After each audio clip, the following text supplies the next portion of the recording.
Menikah beda agama dalam konteks laki-laki muslim menikah dengan perempuan ahlul kitab, Yahudi dan Kristen dihalalkan oleh Al-Quran.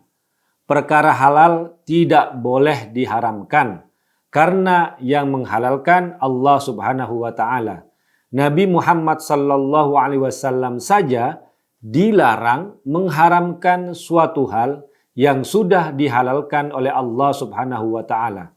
Ini bukan kata saya, tapi kata para ulama yang menghalalkan nikah beda agama. Ya, banyak ulama yang memperbolehkan nikah beda agama kalau laki-lakinya muslim dan calonnya adalah perempuan ahlul kitab, Yahudi dan Kristen. Baik ulama dari dunia Arab dan juga dari Indonesia. Siapa mereka? Fatwa itu pendapat. Fatwa bisa didebat. Fatwa tidak mengikat. Fatwa itu opini, tidak suci, meniscayakan toleransi. Dan sebaik-baik fatwa, suara hati nurani. Inilah Fatwa Guntur Romli. Assalamualaikum warahmatullahi wabarakatuh. Salam sejahtera untuk kita semua. Shalom, shalom aleichem, om swastiastu, namo buddhaya, rahayu, salam Nusantara. Pemirsa Cokro TV, video saya soal nikah beda agama halal menurut Al-Quran, ini ayatnya, mendapatkan respon. Ada yang bilang saya mengada-ngada, padahal saya sudah kutipkan dengan jelas ayatnya. Kemudian pendapat ulama yang otoritatif yang menghalalkan nikah beda agama. Nikah beda agama kalau laki-lakinya muslim dan perempuannya dari ahlul kitab sudah jelas halalnya. Kita tidak bisa mengharamkan apa yang sudah dihalalkan oleh Allah Subhanahu wa taala. Halal itu bisa dibatasi dengan syarat ataupun juga paling jauh hukumnya makruh. Sebaiknya dihindari apalagi kalau ada mudarat. Tapi jelas-jelas tidak boleh mengharamkan apa yang sudah dihalalkan Allah Subhanahu wa taala. Nabi Muhammad sallallahu alaihi wasallam dilarang mengharamkan apa yang dihalalkan oleh Allah Subhanahu wa taala.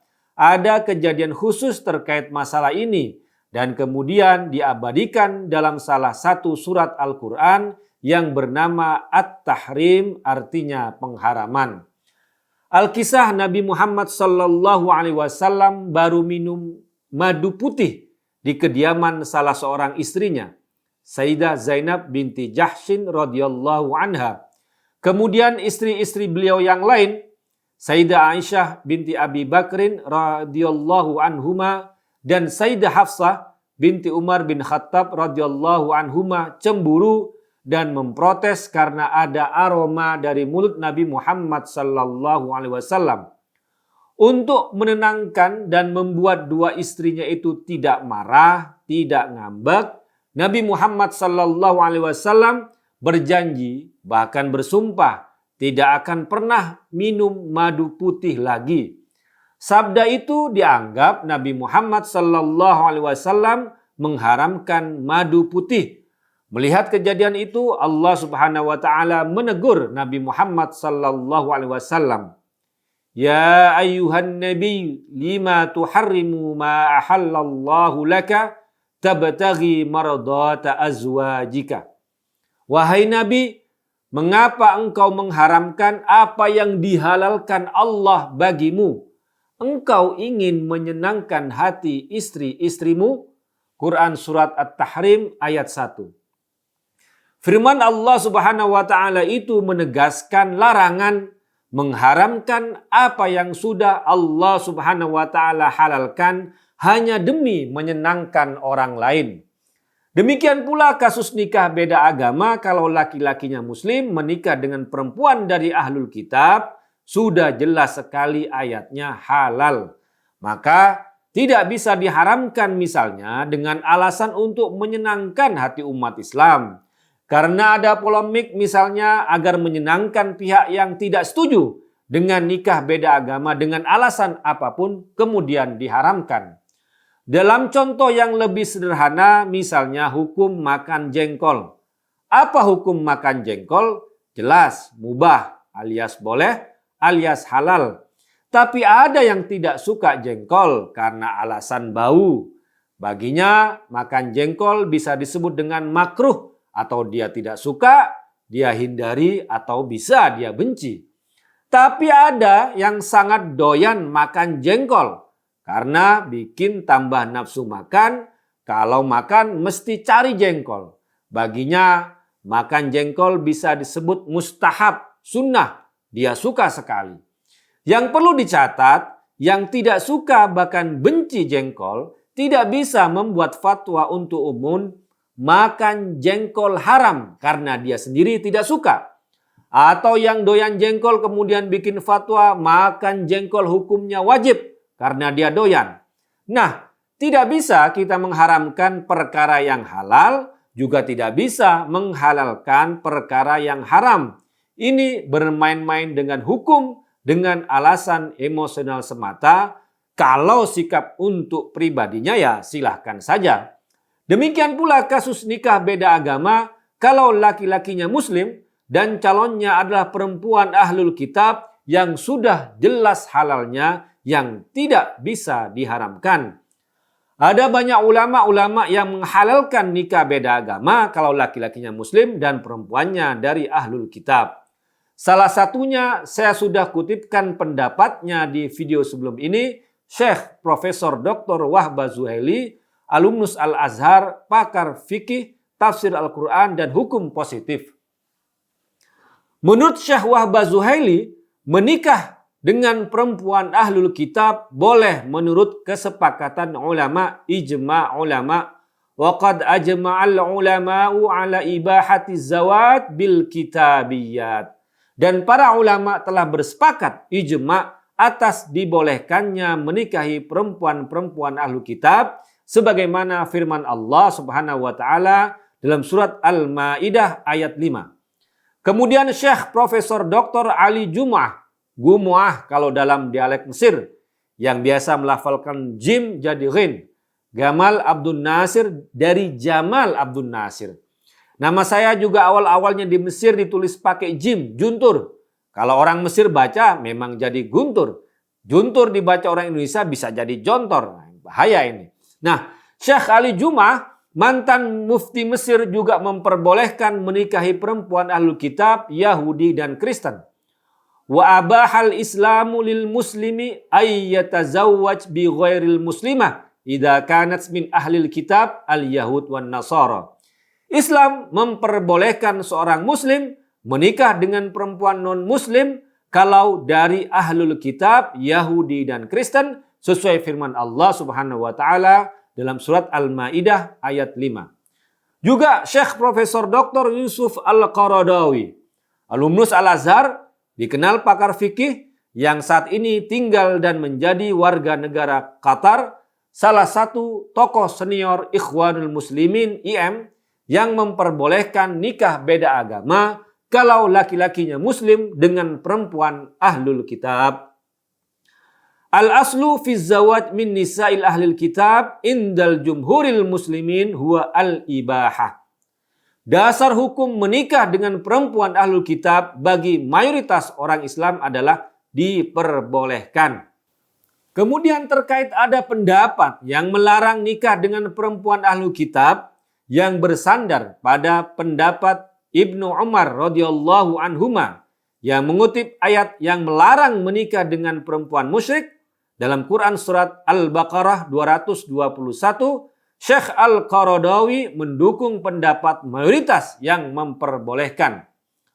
Wal haqqu anna ra'yal jumhuri huwa sahih liwuduhi ayatil Maidah fid dilala 'ala zawat minal kitabiyat wahia min akhiri ma nazala kama jaa fil hadis. Yang benar adalah pendapat mayoritas yang sahih karena jelasnya bunyi ayat 5 dalam surat Al-Maidah yang menjadi dalil atas menikah dengan perempuan ahlul kitab dan surat itu termasuk surat yang terakhir turun seperti yang disebutkan dalam hadis. Meskipun Syekh Ali Gumuah dan Syekh Yusuf Al-Qaradawi berbeda dalam politik terkait dengan Ikhwanul Muslimin, Syekh Gum'ah sangat anti ikhwan muslimin dan Syekh Al-Qaradawi bagian dari ikhwanul muslimin. Namun keduanya memiliki pendapat yang sama terkait halalnya menikah dengan perempuan ahlul kitab dengan memberikan 4 syarat. Pertama, perempuan itu benar-benar dari ahlul kitab, dari orang Yahudi dan Kristen, bukan orang ateis, murtad, atau orang yang tidak beragama.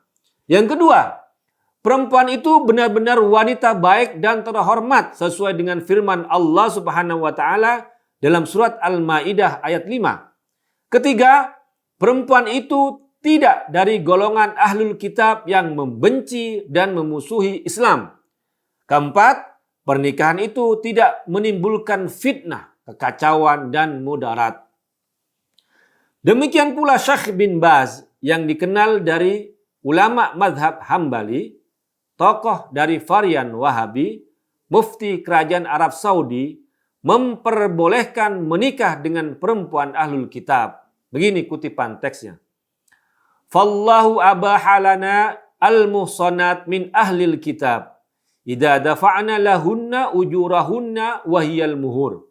Wal muhsanah hiya al-hurra al-afifah. Fa idza tayassara lil muslim hurra afifah min ahlil kitab wattafaqa ma'aha 'alal mahr madlub wa huwal ajr jaza lahu nikahuha biwasitati waliyiha wa laysa hunaka syurut ukhra fi ma na'lam illa annahu yanbaghi lil mu'mini al yaltamisa al muslimat al muhsanat wa yuqaddima dzalika 'ala nikahil muhsanat min ahlil kitab.